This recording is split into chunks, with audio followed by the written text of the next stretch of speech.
என்னாச்சுமா? கண்ணை முடிச்சு பாருமா. இங்க பாரு, என்ன பாரு. கண்ணை முடிச்சு பாருமா. இங்க பாரு, எழுந்துரு.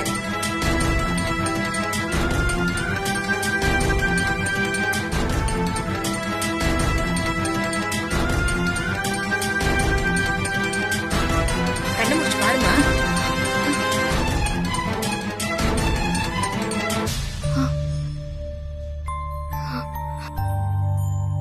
ஏமா,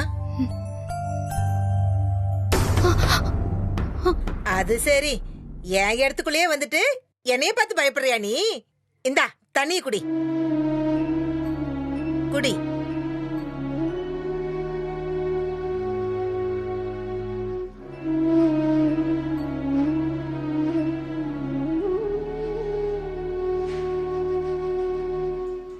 ஏற்கனவே பதட்டத்துல மயக்கம் போட்டுட்ட. இன்னும் என்னையே பாத்துட்டு இருந்தா என்ன அர்த்தம்? குடி, தண்ணி தானே, இப்ப வேற ஒண்ணும் இல்ல. சாப்பாடு போட இன்னும் டைம் இருக்கு, இத குடி முதல்ல.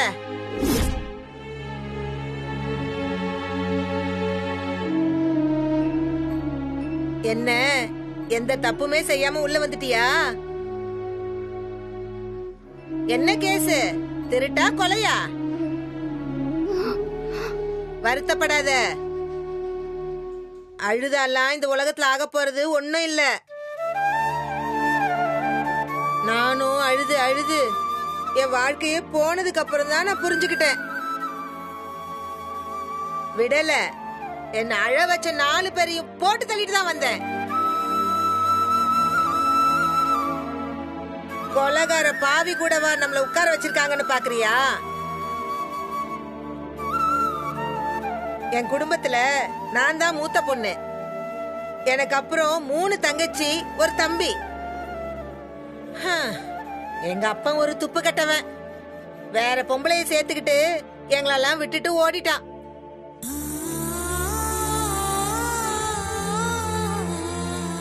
என்னம்மா அப்படி யோசிக்கிற? உங்க அதையும் இதுதானா?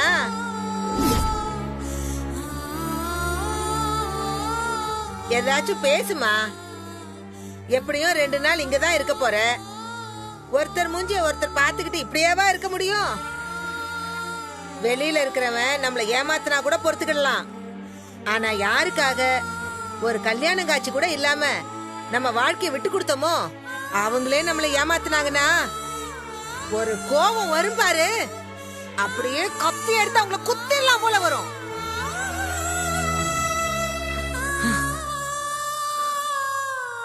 சாரிமா, ஏதோ டென்ஷன்ல. பயப்படாத பயப்படாத.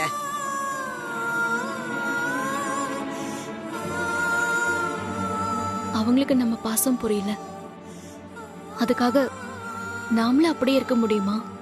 நானும் அப்படிதாம்மா நினைச்சுக்கிட்டு இருந்தேன். ஆனா அவங்களுக்கு எல்லாம் தெரியும். நாம அவங்க மேல எவ்வளவு பாசம் வச்சிருக்கோம், அந்த பாசத்துல என்னெல்லாம் செய்வோம்னு எல்லாமே அவங்களுக்கு தெரியுமா. நாம தான் மக்கு பிளாஸ்டரிங்க. ஐயோ பாவம், இவங்களுக்கு புரியும் நினைச்சிட்டு இருக்கோம். அப்படியெல்லாம் சொல்ல முடியாதுமா. அவங்க ஏமாத்துறாங்கன்னு நமக்கு தெரியும். நம்ம உள் மனசுக்கும் புரியும். நீ இல்லன்னு சொல்லு பாப்போம். இன்னும் ஏமா அழற? என்னை உன் அம்மாவா நினைச்சுக்கோ. நான் உன்னை பாத்துக்கிறேன். இனிமேல் தான் நீ ரொம்ப தைரியமா இருக்கணும். ஆமாமா, இவ்வளவு நாள் நம்ம மேல என்னெல்லாம் குறை சொல்லலான்னு காத்துக்கிட்டு இருந்த கூட்டம் பூரா இனிமே ஜெயிலுக்கு போனவனு முகத்துக்கு நேரா பேசும். நீ எதையும் காதுல வாங்கிக்காம உன் பாதைய பாத்துக்கிட்டு போய்கிட்டே இருக்கணும். தைரியமா இருமா. இதுக்கப்புறம் வாழ்க்கையில நல்லா இருப்ப நீ. இதோடவா போக போகுது? இதெல்லாம் ஒரு சின்ன அனுபவம். உண்மைதாம்மா, இப்பதான் எனக்கு ஒவ்வொன்றும் புரியுது. ஆனா எதையுமே விட்டு கொடுக்கவும் மாட்டேன், சேர்த்து வச்சுக்கவும் மாட்டேன். ஒரே குழப்பமா இருக்கு.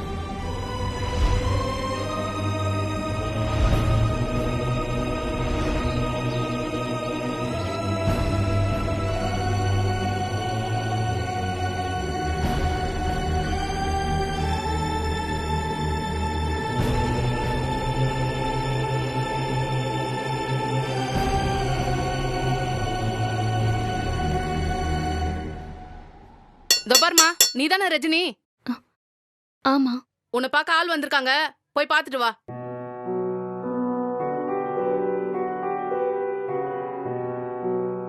என்ன பார்க்கவா? யாரு? யாருன்னு போய் பாருமா.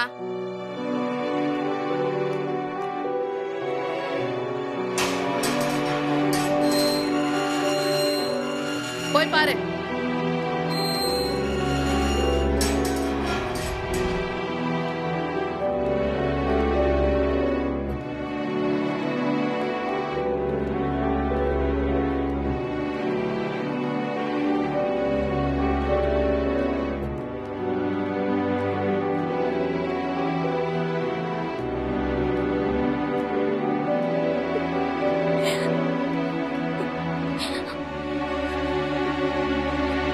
அனிதா. ரஜினி,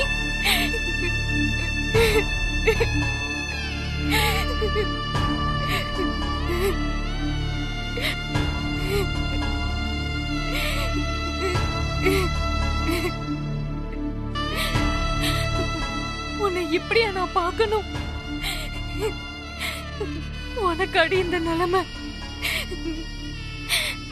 அந்த குடும்பத்துக்கு எதுவும் செய்யாதன்னு படிச்சு சொன்னனே, கேட்டியாடி? அந்த நிஷா கூட சொன்னாலே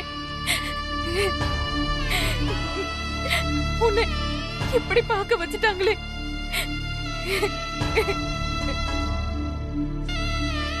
சாரிங்க, எனக்கு எதுவுமே தெரியாது.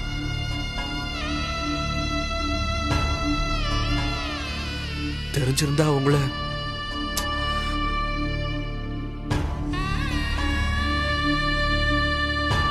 அனிதா, எங்க வீட்ல உள்ளவங்களுக்கு விஷயம் தெரியுமா தெரியாதா? அது எப்படி தெரியாம இருக்கும்? வந்து பாசமா உன்னை கூட்டிட்டு போலேன்னு நினைக்கிறியா? நன்றி கட்ட ஜென்மங்க, அவங்க எல்லாம் நல்லாவே இருக்க மாட்டாங்கடி. எனக்கு அரவிந்த் தான் கால் பண்ணி சொன்னாரு. நான் உடனே கிளம்பி வந்தேன். அதுக்குள்ள உங்களை இங்க கூட்டிட்டு வந்துட்டாங்க. என்ன தாண்டி நடந்துச்சு? ஆபீஸ்ல இருந்து அரெஸ்ட் பண்ணி கொண்டு வந்துட்டேன்னு சொன்னாங்க. எதுக்குங்க? அந்த ஜிஎம் ஏதாவது பிரச்சனை பண்ணிட்டானா? எல்லாமே தப்பாதான் நடக்கணும்னு இருக்கும் போது நம்ம யாரை குறை சொல்லி என்னாக போகுது பார்த்திபா? நான் எப்பவும் போலதான் ஆபீஸ்க்கு போனேன்.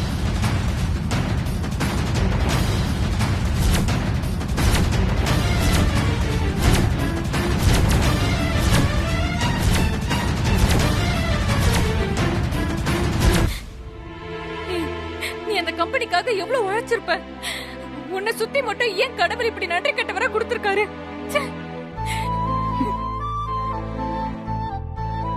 என்ன ஆனாலும் சரி, திங்கக்கிழமை காலையில 10 மணிக்கு பெயில் ஆர்டர் வாங்கிட்டு வந்து உங்களை கூட்டிட்டு போறேங்க.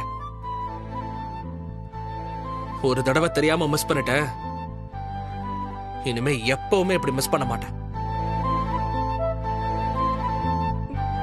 ஆமா ரஜினி, நீ தைரியமா இருடி. நாங்க உன்னை நிச்சயமா வெளியில கொண்டு வந்துருவோம்.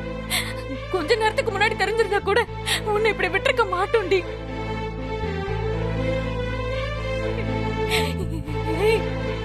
எனக்கு உன்னை பார்த்தாலே பதறுதுடி.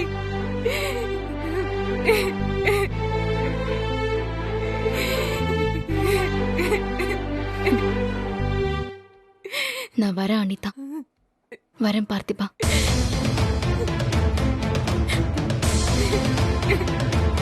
ரஜினி,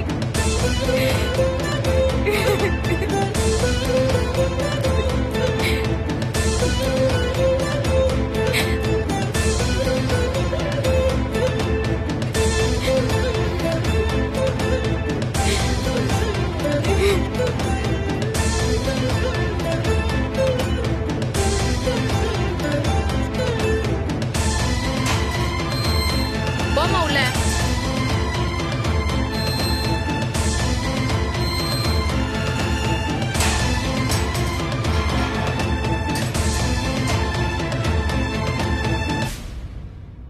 போயிட்ட அதுக்குள்ள? நான் வந்து பார்த்தேன், உன்னை காணோம். பாக்குறதுக்கு ஆள் வந்திருந்தாங்கம்மா. யாரு, ஃப்ரெண்ட்ஸா? என்ன பாக்குற? குடும்பமெல்லாம் வராது, எல்லாம் தூரத்துல தள்ளி நின்னு வேடிக்கை தான் பாப்பாங்க. நாம பக்கத்துல போனோம்னு வச்சுக்க, ஒன்னாலதான் இந்த குடும்பத்தோட மானம் மரியாதை எல்லாம் போச்சுன்னு பேசுவாங்க. எவ்வளவோ பார்த்தாச்சு. இந்தா சாப்பிடு. உன்னை காணாமேன்னு வாங்கிட்டு வந்துட்டேம்மா, சாப்பிடு.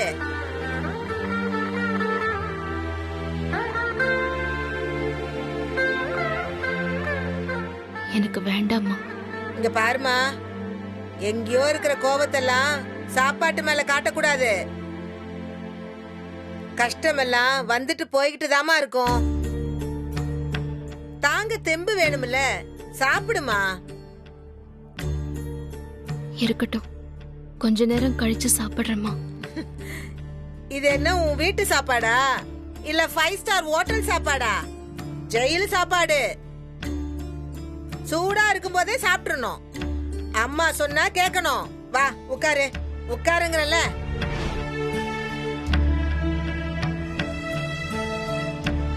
சாப்பிடுமா.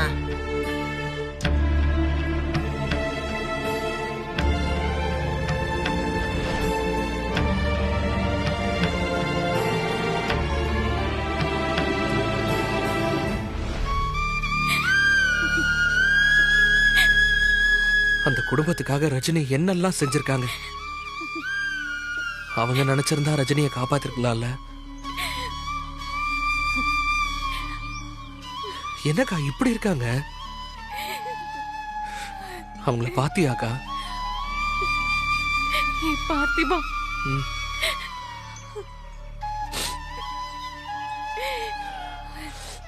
சத்தியமா முடியலக்கா. அந்த முகத்துல அவ்வளோ வலி, அவங்க சிரிப்புல அவ்வளோ வேதனை. யாரோ 3வது மனுஷன் அந்த ஜிஎம். அவனுக்கும் இந்த குடும்பத்துக்கும் என்னக்கா வித்தியாசம் இருக்கு? ரஜினி அந்த குடும்பத்துக்கு கிடைச்ச ஒரு ஏஞ்சல். அவங்கள போய் எல்லாம் காயப்படுத்தினாங்கல்ல. அவங்க எல்லாருக்குமே கண்டிப்பா தண்டனை கிடைக்கும். கிடைக்கும்.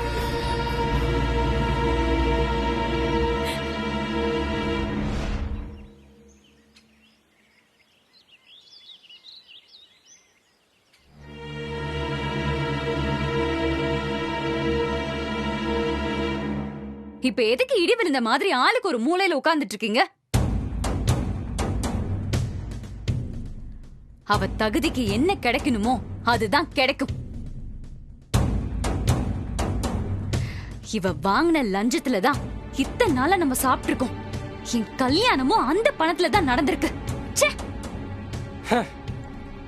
அந்த லஞ்ச பணத்தை நான் தூக்கிட்டு ஓடினேன் தான் அவ்வளோ கொந்தளிச்சா. என்ன போலீஸ்ல புடிச்சு கொடுக்க நினைச்சால, அதுக்குதான் அவளுக்கு ரிட்டர்ன் கிஃப்ட் கிடைச்சிருக்கு.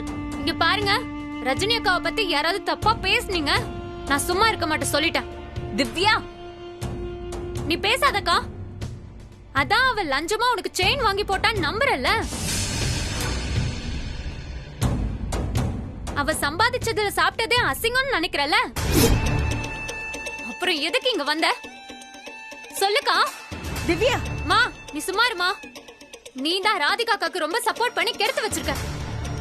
அவ ரஜினி அக்காவை எப்படி எல்லாம் பேசுறா பாத்துட்டு சும்மா இருக்கீங்க. அவ பண்ண வேலையால அந்த வீட்ல எனக்கு இருந்த மானம் மரியாதை எல்லாமே போச்சு.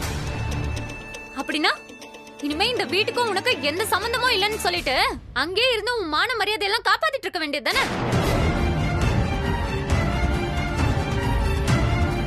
இப்ப இந்த நிமிஷம் வரைக்கும் ரஜினி அக்கா நேர்மையா கஷ்டப்பட்டு உழைச்ச காசுல தான் இந்த குடும்பம் நடந்துட்டு இருக்கு.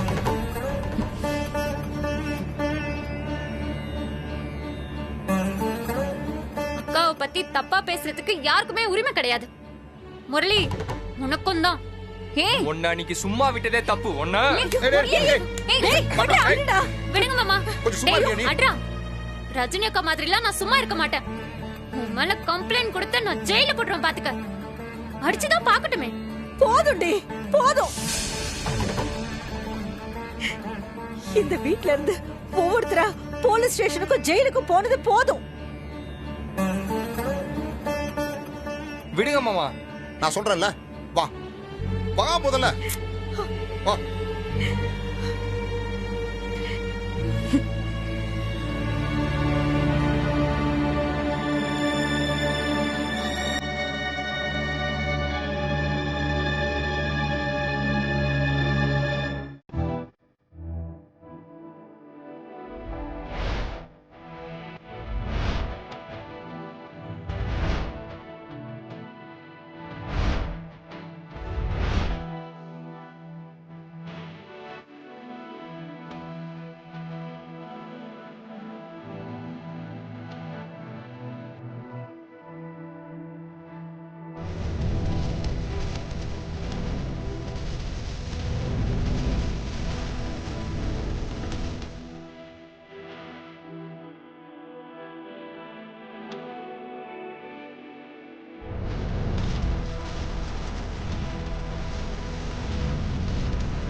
எவ்வளவு நேரம் தாமா இப்படியே நிப்ப? வா வந்து உட்காரு வா. அட வாமா.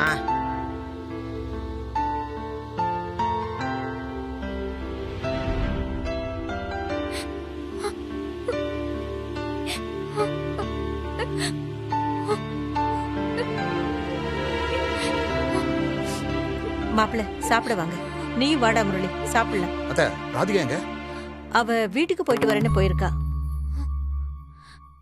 சரி வாங்க, சாப்பாடு சூடா இருக்கும் போதே சாப்பிடுங்க. வா மாப்பிள்ள போலாம். அம்மா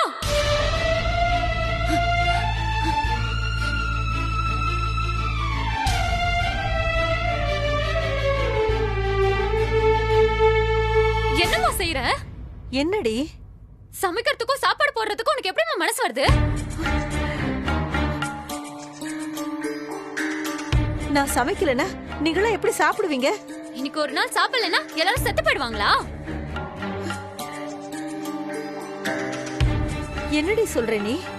எதுக்கு இப்படி எல்லாம் பேசுற? உனக்கெல்லாம் மனசாட்சின்னு ஒண்ணு இருக்காமா? இந்த குடும்பத்துக்காக ஓடா உழைச்சு இந்த குடும்பத்துக்காகவே அக்கா ஜெயில உட்கார்ந்துட்டு இருக்கா.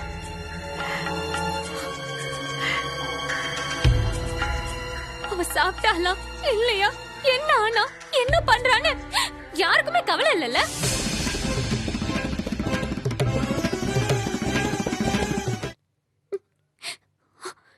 இந்த வீட்டுல உள்ள எல்லாருக்கும் என்ன வேணும்னு பார்த்து பார்த்து பண்றவ ரஜினி அக்கா. உன் வீட்டுக்காரரை அவமானப்படுத்திட்டாங்கன்னு கோவப்பட்டியே, அவர் இந்த குடும்பம் என்ன ஆகும்னு கொஞ்சம் கூட யோசிக்காம ஓடிட்டாரு.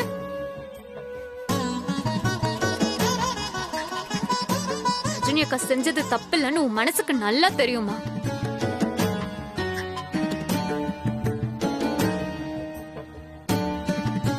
பெரிய அக்காக்கு கல்யாணம் பண்ணி ராதிகாவை படிக்க வச்சு என்னையும் படிக்க வச்சு இந்த குடும்பத்தையே காப்பாத்துவான்னு தலையில தூக்கி வச்சுட்டு ஆடினே உன் உத்தம புத்திரன். அவனையும் நல்லா படிக்க வச்சு, ஆனா அவன் என்ன பண்றான்? ஆன்லைன்ல கேம் விளையாடிட்டு தெரியறான்.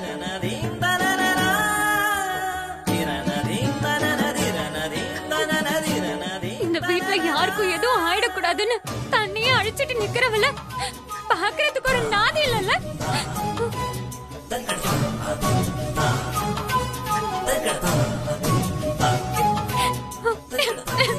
ச்சே, என்ன கொடுமண்டா இது.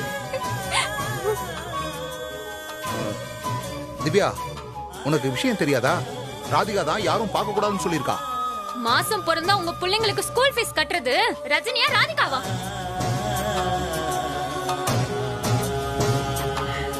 அவ பேச்ச மீறி போனா நம்ம உறவே வேண்டான்னு சொல்றாளடி.